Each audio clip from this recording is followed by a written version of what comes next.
ব্যবসার সফলতার তিন মূল মন্ত্র: কৌশলগত, সুপরিকল্পিত এবং দূরদর্শী চিন্তা। শুভেচ্ছা সবাইকে। আশা করি আপনারা সবাই ভালো আছেন। শুরুতে কর্নেল ড্যানিয়েল লিকে তার সদয় সমর্থনের জন্য অসংখ্য ধন্যবাদ জানাচ্ছি। আজ 18ই ডিসেম্বর, বৃহস্পতিবার। আপনারা বিশ্বের যেখানেই থাকুন না কেন, আশা করি আপনাদের দিনটি ভালো কাটছে। এখানে গত 24 ঘন্টা ধরে প্রচণ্ড বৃষ্টি হচ্ছে। আবহাওয়া বেশ প্রতিকূল, তবে আশা করছি আগামীকাল আবহাওয়া ভালো হবে। আজ আমি আপনাদের সাথে ব্যবসার অত্যন্ত গুরুত্বপূর্ণ তিনটি দিক নিয়ে আলোচনা করব: কৌশলগত, স্ট্র্যাটেজিক, সুপরিকল্পিত, ডেলিভারেট এবং দূরদর্শী চিন্তা, ফরওয়ার্ড থিঙ্কিং। ব্যবসার উন্নতিতে এই তিনটি বিষয় কেন এত গুরুত্বপূর্ণ? কারণ এগুলি ব্যবসার দীর্ঘমেয়াদী সফলতা এবং বিশেষ করে স্থায়ী প্রবৃদ্ধি বা সাস্টেইনেবল গ্রোথ নিশ্চিত করতে সাহায্য করে। আমরা আমাদের সিইও এবং ভিক্টরি উইথ অ্যাশের দিকে তাকালে দেখতে পাই যে সেখানকার প্রতিটি পদক্ষেপই সুপরিকল্পিত ও কৌশলগত। যদিও আমরা এখনও সব বিস্তারিত জানি না, কিন্তু বাহির থেকে দেখলেও এটা স্পষ্ট যে এখানে কোনো কিছুই আকস্মিকভাবে বা ভাগ্যের জোরে হচ্ছে না। সবকিছুই অত্যন্ত নিয়ন্ত্রিত এবং পরিকল্পিতভাবে এগোচ্ছে। আমরা প্রায়ই দেখি অনেক নতুন ব্যবসা শুরুর সময় প্রচণ্ড উত্তেজনা বা হাইপ তৈরি হয়। মানুষ হারানোর ভয়ে হুমড়ি খেয়ে পড়ে। ব্যবসাটি দ্রুত উপরের দিকে ওঠে এবং একদিন হঠাৎ করেই ধসে পড়ে। এটি কোনো ভালো পরিকল্পনা নয়। আমাদের সিইও এমন কোনো ঠুনকে ভিত্তি খুঁজছেন না। তিনি চাইছেন একটি মজবুত ভিত্তি বা বিল্ডিং ব্লক তৈরি করতে, যা ব্যবসাকে দীর্ঘস্থায়ী করবে।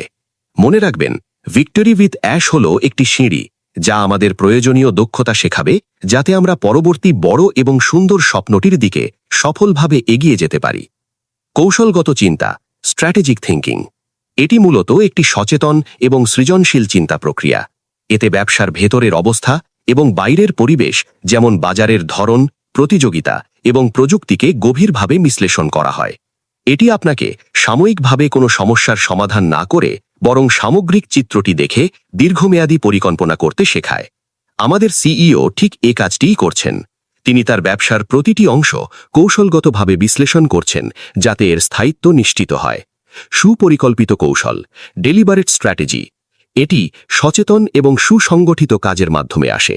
আমি জানি আমাদের সিইও তার কারিগরি ও বিশ্লেষক দলের সাথে নিয়মিত বৈঠক করেন। একেই বলা হয় সুপরিকল্পিত কৌশল।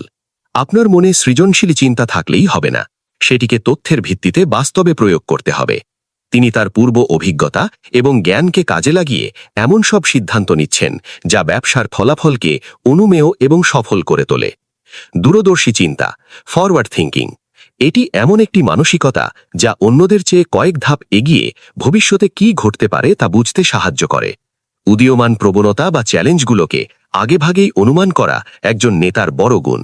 যখন আমি নিজে ব্যবসা করতাম, তখন প্রতি সপ্তাহে আমার ব্যবসার তথ্য বিশ্লেষণ করতাম। 1 বছরের তথ্য হাতে থাকলে আমি বুঝতে পারতাম ব্যবসার গতিপথ কোন দিকে। যদি দেখতাম কোনো দিকে অবনতি হচ্ছে, তবে আগেভাগেই কোনো অফার দিয়ে বা পরিকল্পনা বদলে সেই পতন ঠেকিয়ে দিতাম। দূরদর্শী চিন্তা ঠিক এভাবেই আপনাকে বাজারের ভিড়ে আলাদা করে রাখে। সফলতার জন্য প্রয়োজনীয় আচরণ ও দক্ষতা: 1. দূরদর্শিতা ও ভিশন, ভবিষ্যতের সম্ভাবনাগুলিকে কল্পনা করার ক্ষমতা। 2. তথ্য বিশ্লেষণ, কঠিন সমস্যাগুলিকে ছোট ছোট অংশে ভাগ করে তথ্যের ভিত্তিতে সিদ্ধান্ত নেওয়া। 3. সৃজনশীল সমাধান, সমস্যার বাহ্যিক লক্ষণের চিকিৎসা না করে বরং মূল কারণ খুঁজে বের করে তার স্থায়ী সমাধান করা। 4. সিস্টেম থিঙ্কিং, ব্যবসার একটি অংশের পরিবর্তন অন্য অংশের উপর কী প্রভাব ফেলবে তা বুঝতে পারা। 5. অভিযোজন ক্ষমতা, নতুন তথ্যের ভিত্তিতে নিজের পরিকল্পনাকে বদলে নেওয়ার বা মানিয়ে নেওয়ার মানসিকতা। ব্যবসা কেন এতে উপকৃত হয়? যেসব কোম্পানি দীর্ঘমেয়াদী চিন্তা করে, তাদের আয় এবং প্রবৃদ্ধি স্বল্পমেয়াদী চিন্তা করা কোম্পানিগুলোর চেয়ে অনেক বেশি হয়। এটি আপনাকে ঝুঁকি কমাতে এবং সম্পদের সঠিক ব্যবস্থাপনা করতে সাহায্য করে। রিসোর্স ম্যানেজমেন্ট মানে হল আপনার বাজেট, সময় এবং কর্মীদের দক্ষতা এমনভাবে ব্যবহার করা যাতে ব্যবসার লক্ষ্যগুলো সবচেয়ে কার্যকরভাবে পূরণ হয়। পরিশেষে বলা যায়, এই দক্ষতাগুলি অর্জনের মাধ্যমে আমরা একটি পরিবর্তনশীল পৃথিবীর জটিলতাগুলিকে স্বচ্ছতা এবং ফোকাস দিয়ে মোকাবিলা করতে পারি। ব্যবসায়ী যারা কৌশলগত, সুপরিকল্পিত এবং দূরদর্শী চিন্তা করেন, তারাই প্রতিযোগিতায় সবার আগে এগিয়ে থাকেন। কোনো কিছুই ভাগ্যের উপর ছেড়ে দেওয়া উচিত নয়। প্রতিটি পদক্ষেপ হতে হবে সুচিন্তিত এবং পরিকল্পিত, তবেই কাঙ্ক্ষিত সফলতা আসবে। আজকের মতো এটুকুই। আগামীকাল শুক্রবার আমি আবারও হাজির হব নতুন কিছু নিয়ে, যা আপনাদের ব্যবসার সম্ভাবনাকে আরও বাড়িয়ে তুলতে সাহায্য করবে। ভালো থাকুন। ধন্যবাদ।